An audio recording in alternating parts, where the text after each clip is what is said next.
few years ago, I stood at an Airbnb in Iowa for my little brother's graduation. He didn't know I was going to make it, so we threw a surprise party at the Airbnb. While we were setting up, my other brother and I went down to the basement to get an extra table. The second we got down, we looked at each other and said, "Yup, it's scary here." The longer I spent in the basement, the greater the feeling of dread grew in me. We found the extra table and headed back upstairs, joking about how creepy a seemingly normal basement was. While we were celebrating, my girlfriend decided she'd run the washer, which was downstairs. She was going to go down alone when she came back and asked me to go with her. Since it was creepy, again, I went down and rushed to leave. The basement was now officially scary to me.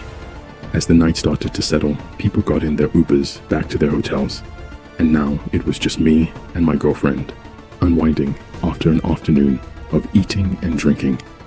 We were relaxing when the laundry buzzer went off. I looked at her, and she said she didn't pick up the load from earlier. I thought it was strange that it hadn't beeped hours ago. We headed down to the basement. Again, she stopped at the stairs to the basement and asked me. As I was going down, the buzzer on the washer went off again, scaring us. We both jumped. I hurried down, grabbed the laundry, and we headed upstairs to let it air dry. As we finished, I could tell she was still nervous. We decided to go through the house and lock all the windows and doors. My girlfriend stays beside me this whole time. We finally have one last door, the door to the back garden right outside the kitchen and at the top of the basement. I go and lock the door, ignoring the sense of dread I felt with my back turned to the basement. I should mention this was an oldish house, so the stairs were steep, and the bedroom where we slept was probably originally an attic. In order to turn on the lights upstairs, you had to flip a switch at the bottom of the stairs. As we made our way in the dimly lit house to the light switch, I think our sense of tiredness overcame the dread we had. I flipped on the switch and headed for the stairs. Just as I did, I heard a loud banging sound, like the sound of pots or something metallic clanging. It was a fast tone. My girlfriend's face was full of fear, and I'm sure mine was too. I began to go for the kitchen where there was a knife. But then I heard the whacking again.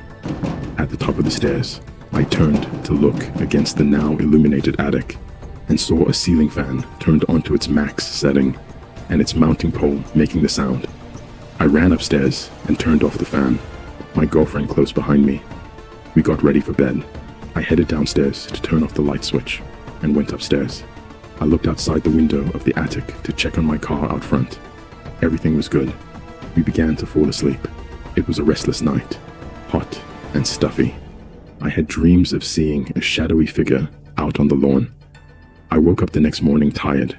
I made my way down to the kitchen to brew some coffee. As I was turning around, I looked at the staircase to the basement. Something was wrong, and I don't know why, but I was drawn to the basement again. I looked down the stairs and walked down. I looked around and saw nothing. I headed upstairs. We had breakfast, packed our bags, and got ready to go. As we were doing one last sweep, I checked the kitchen one more time to make sure everything was in good shape. Just as I was about to say, "Oh good, let's go," that damned laundry machine buzzed. Both me and my girlfriend were just like, "Nope," and proceeded to get the F out. As we were leaving in a rush, I grabbed the bags and told my girlfriend to start the car. As I was the fan upstairs, turned on again, and began making the whacking noise. I've never bolted so fast out of a house. When I got to the car, my girlfriend saw the look of panic on my face. I got her out of the driver's seat, and we sped off to collect our thoughts at a local diner. I texted the Airbnb host that the washer kept on making noises and that I couldn't figure out how to turn off the ceiling fan upstairs. They messaged back. Thank you for staying with us. My Airbnb was in the middle of Paris. The place was a 4-story apartment that I rented just for a weekend with a few friends. The larger apartment building was maze-like, with no windows in the common spaces, and had those elevators that look like they are lined with concrete, which was a bit off-putting to start. Despite being 4 stories, the apartment was extremely small and narrow throughout. I stayed on the top floor, which was a converted attic with 2 beds, and some basic accommodations. It never felt right being up there. It was dark, had no windows, and was just a bit claustrophobic, but I didn't think I'd mind because we weren't going to be spending a lot of time there. First night, I ended up sleeping at a French girl's place, which was its own half regret of a story. But the second and final night, I went back to the apartment late with only one other friend from my small group, and he took the only bed on the only small room off the bottom floor. That bottom floor room had a thick door with a hotel lock and was the only way in or out of the apartment that we knew of. I couldn't get comfortable and couldn't fall asleep in that attic. It just didn't feel right. Making things worse, we didn't want to use the hotel lock on the front door because we had some friends that may or may not come back in the middle of the night. We did lock the light deadbolt though. I was tossing and turning all night, spending lots of time staring at the ceiling. I stayed completely still and silent around 4 a.m. when I heard footsteps walking up the final staircase and the only exit, which led directly to the door of the attic room. The door whispered open, making a disturbingly quiet, crescendoing high-pitched squeal. I don't think I would have heard it if I hadn't already been awake. It was dark, really dark, and I could barely make out the door slowly peeling open, as if someone was trying to sneak in. I stayed laying on my side and kept my eyes locked on the doorway as it continued to open until I called out thinking it was my friend, perhaps trying to mess with me. No response, but the door stopped inching open for a second. I called out again and again, got no response. But now the door swung wide open, slamming against the wall, and I saw a shadow outline of a person, distorted by darkness and barely illuminated only from the doorway, behind which had a window looking out onto the streets of Paris on the wall across from the top steps. The figure started approaching me slowly. It was so dark in there that I couldn't make out exactly who was coming silently towards me, but I didn't wait to find out. Went full fight or flight mode and sprang up and out of bed, grabbing a nearby heavy lamp to use as a blunt weapon.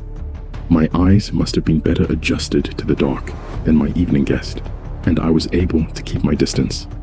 I occasionally swung the lamp while moving in a skewed clockwise circle around the figure in the narrow claustrophobic attic as it approached me.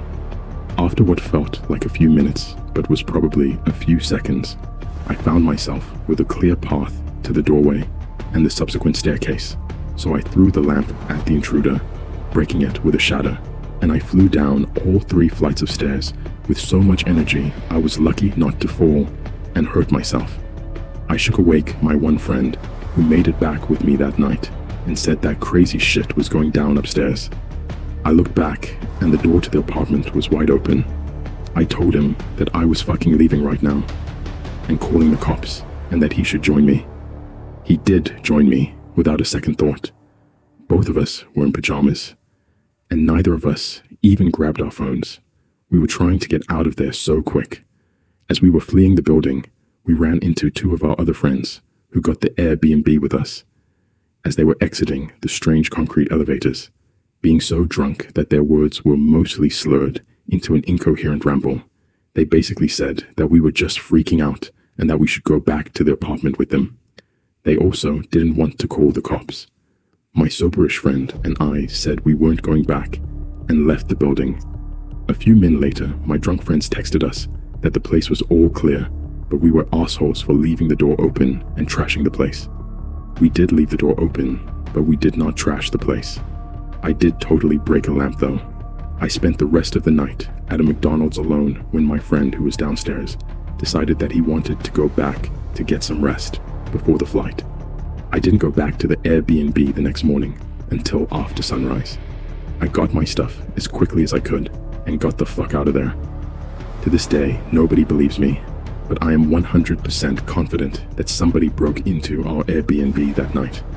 I never ended up calling the police, but I told the Airbnb owner the story, and he thought I was just trying to get out of paying the damages on the lamp. I gave the place a 1-star review with simply the comment, "Decent location, decent amenities, but I'm pretty sure someone broke in during the middle of the night and tried to kill me in the attic. None of my friends, nor the owner, believed me. I got charged extra for breaking a lamp in self-defense. This is not a joke. My husband got us an Airbnb for our anniversary a couple of years ago in the mountains near a national park. It was one of these where we just rented the room in a larger occupied house. We arrived before the host does and had a hard time finding the property. We actually drove past it several times and dismissed it due to the large gate blocking the driveway and multiple keep-out signs. Once we drive down the driveway, we realize we are there before her and use the hidden key to go inside. There is no real furniture inside. Some old particle board stuff and couch in the living room, but it is sparsely furnished. There is nothing but a bag of apples in the fridge. About that time, the host shows up. She describes her long commute to a city multiple hours away every day and describes how her boyfriend worries about her. She is sure to mention a few people in the area have bothered her before, and she is armed because of it. And also, we must always lock the driveway gate behind us. Overall, we get a distinct feeling she is lying or hiding something. We assume it is that she actually doesn't live at the Airbnb full-time, but doesn't want anyone to know. So she exaggerates to throw folks off. It would explain the weird furniture too. Husband and I return to the Airbnb after dark. As our headlights light up the driveway, a man is just standing in the middle of the gate. We jump out of our skins, but he gives us a friendly wave. We realize this must be the boyfriend. We go into the house, and the host tells us they are going to a concert for the night. The boyfriend has a very intense stare and literally says nothing. All while our host is gushing about her exciting night, he's just silent. Our host is sure to emphasize that she saw us in our car in town earlier in the day as well. Okay, so these folks are a bit odd, no doubt. Husband and I are exhausted, so we go to our room. I immediately notice our stuff has been gone through and put back carefully. There were not coasters in the room before, but now room temperature water bottles are on coasters. The clothes I had out and folded feel wrong, like they've been moved and put back. At this point, I am more angry than creeped out. We make a joke about how it was a bit like a bad horror movie and go to sleep. We are then woken up by the couple, not only when they come home late, but a none too lengthy time after they went to their bedroom. Gee, I wonder what was happening. It is important to now note that the house has two sides, one that we never saw, and one with two bedrooms. We had to pass by her bedroom to leave the house. Before leave for the park, I arrange our stuff specifically to see what will happen. I also take anything with any value with us. The host texts us during the day that she will be staying with her intensely silent boyfriend for the night. Perfect. No more snooping our stuff. No weird noises to be expected. We come back and go to bed early after a long night of hiking. Once again, it's clear our stuff has been looked through. A solid feeling of discomfort and just wanting to be done with the Airbnb settles in. Things are about to get real. We are woken up in the early hours of the morning by something that sounds like it was sliding on the roof. I notice a weird light reflected in the windowsill, like car headlights heading down the driveway. And then all the power in the Airbnb goes out. At this point, my instincts are telling me to get out. I cry out, "What was that?" Husband grumbles that it is fine and goes back to sleep. I sleep none the rest of the night. There are no more noises, not even the sound of our host coming in late. Moreover, what are we going to do? Look through a house we don't know, in the dark, when we have to pass by a room? I settle in for a night of tense vigilance. I tell husband that I'm not staying here anymore. Husband says I am overreacting. I pack all of our suitcases and try to persuade him that something is wrong. He is adamant. A branch slid across the roof and knocked out the power. So we go outside. There are no trees near the house. There are no trees down. The power lines are all still intact. I am freaking out at this point, which is unusual for my husband because I am the more scientific and logical one. Husband convinces me to leave our things at the Airbnb and go hike to mull it over. As we leave the house, The freaking gate across the driveway is unlocked and open. Oh, and all the surrounding neighbors have power. At this point, I say something about the headlights, and my husband says he didn't notice the lights. At this point, I am theorizing that our host really is harassed by locals, and they climbed the roof and disconnected the power. The power line connected Hust above our bedroom. My husband calls the host to report the power issue. She mentions that her grandfather has actually passed away the night before, and her brother will be on the property preparing the farm. Miley graveyard shared on the property. We say something about leaving, and the host repeatedly insists that we stay another night, and says she will be home in the evening too. I tell my husband that I have no idea what is going on, whether corporeal harassment or otherworldly visitors I don't believe in, but it is time to listen to our instincts. Are we really going to sleep, having our one exit trapped by this woman and her boyfriend? We've been lied to, our stuff has been moved, and shit is happening. We come home that night. My husband packs our car, while I offer my condolences, and we finally get out. I've never slept better than that night.